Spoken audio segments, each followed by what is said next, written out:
प्रस्तुत है सुनीता द्विवेदी के द्वारा लिखी कहानी जिसका शीर्षक है मालती। आवाज आती है, माँ कब तक मंदिर में बैठी रहोगी?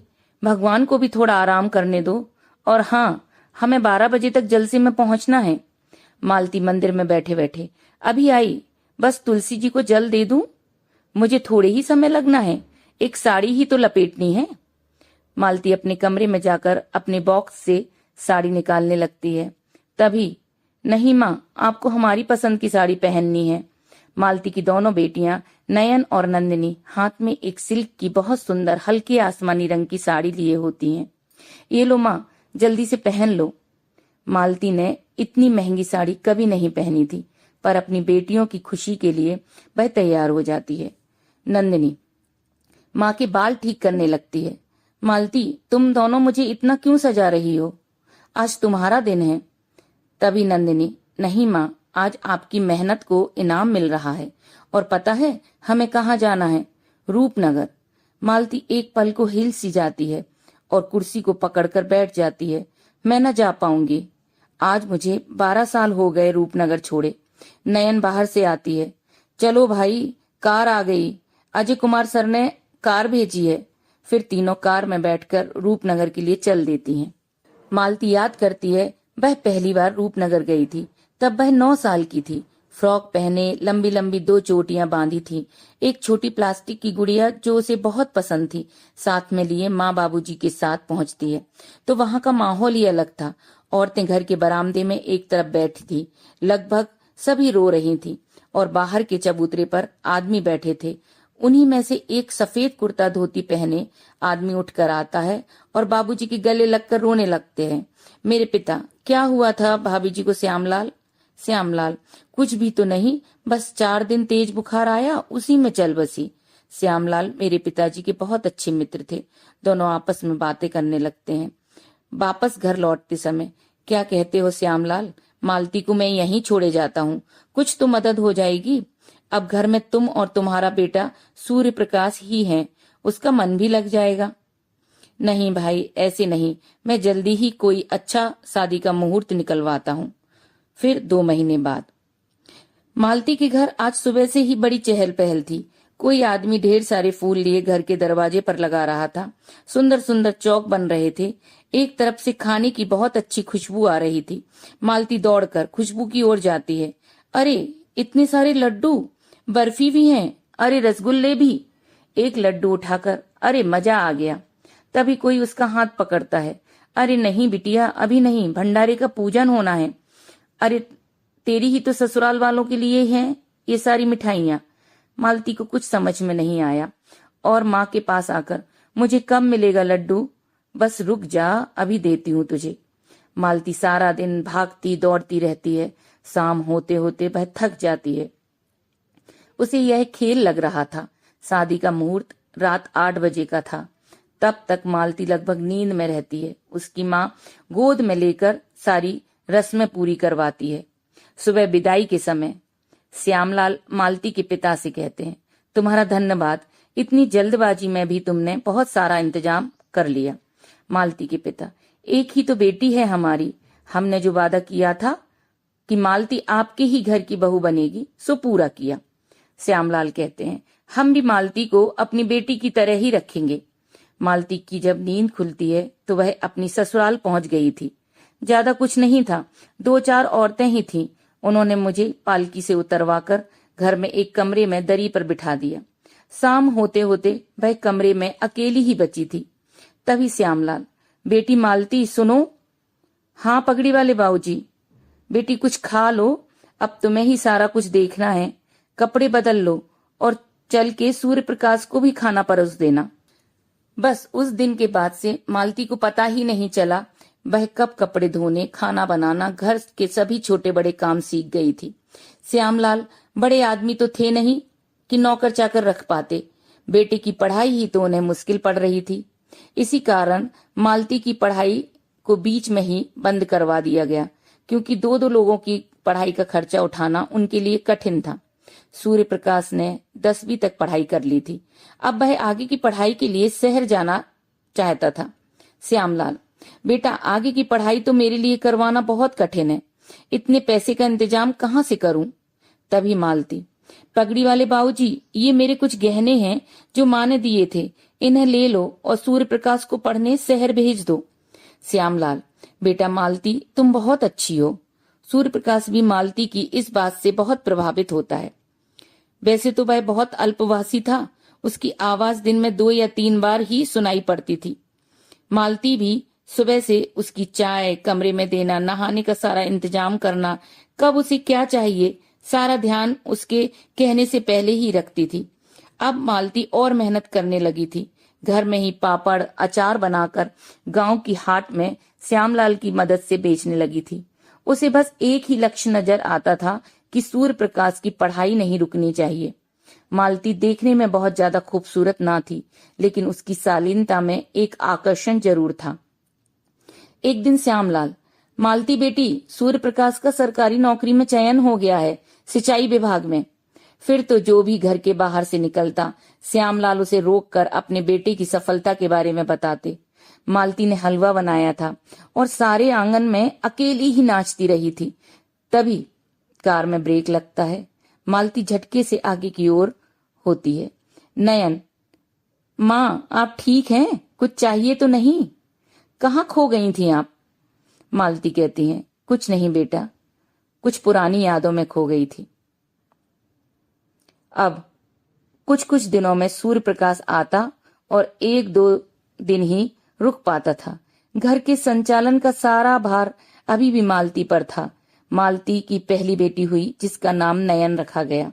1.5 साल बाद दूसरी बेटी नंदिनी। श्यामलाल को लगता था वंश वृद्धि हेतु एक बेटा तो होना ही चाहिए, पर क्या ही कर सकते थे। अब मालती की बेटियां 12 और 14 साल की हो गई थीं। मालती को सूर्य प्रकाश का सानिध्य कम ही प्राप्त होता था। वह सोचती थी कि विवाह का मतलब भोग नहीं, आत्मा का विकास होता है।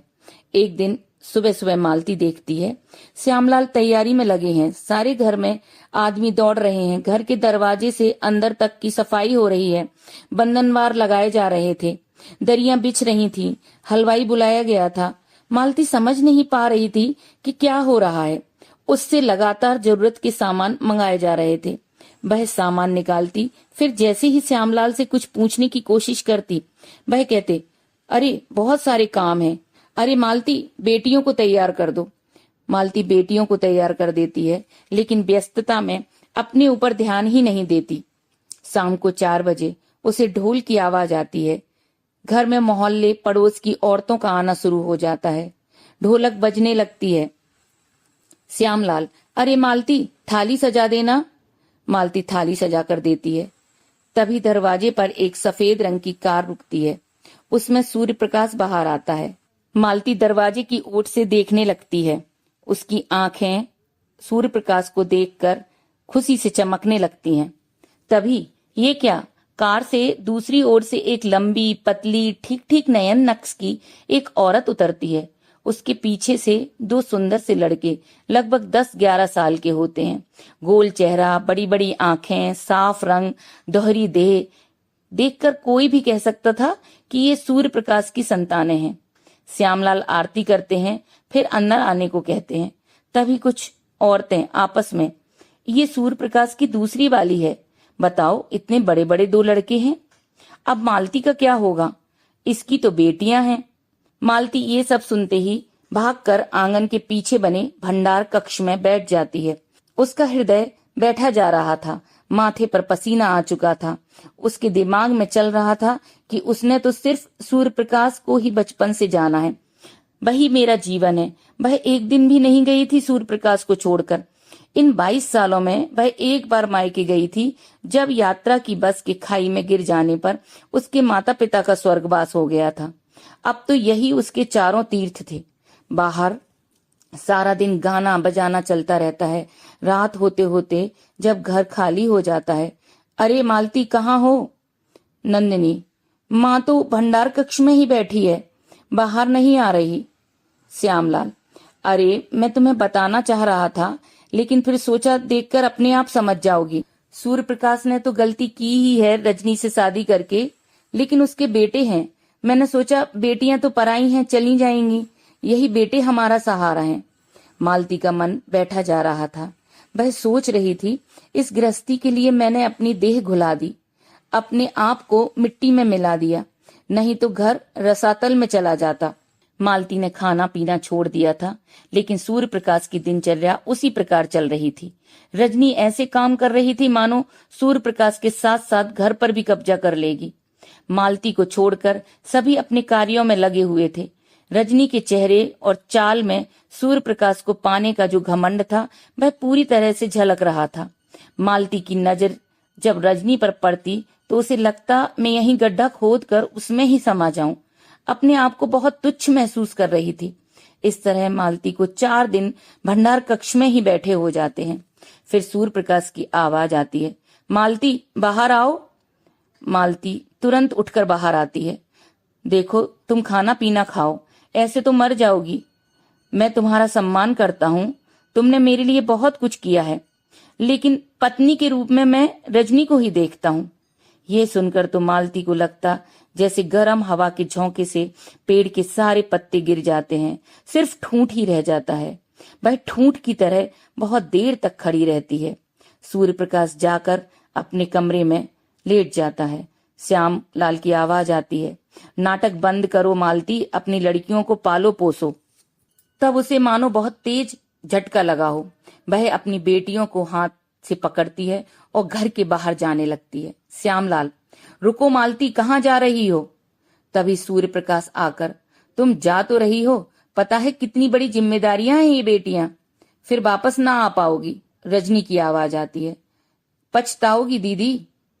मालती बहुत तेज हवा के झोंके की भांति घर की दहलीज को पार करती है और अंधेरे में कब विलीन हो जाती है पता ही नहीं चलता।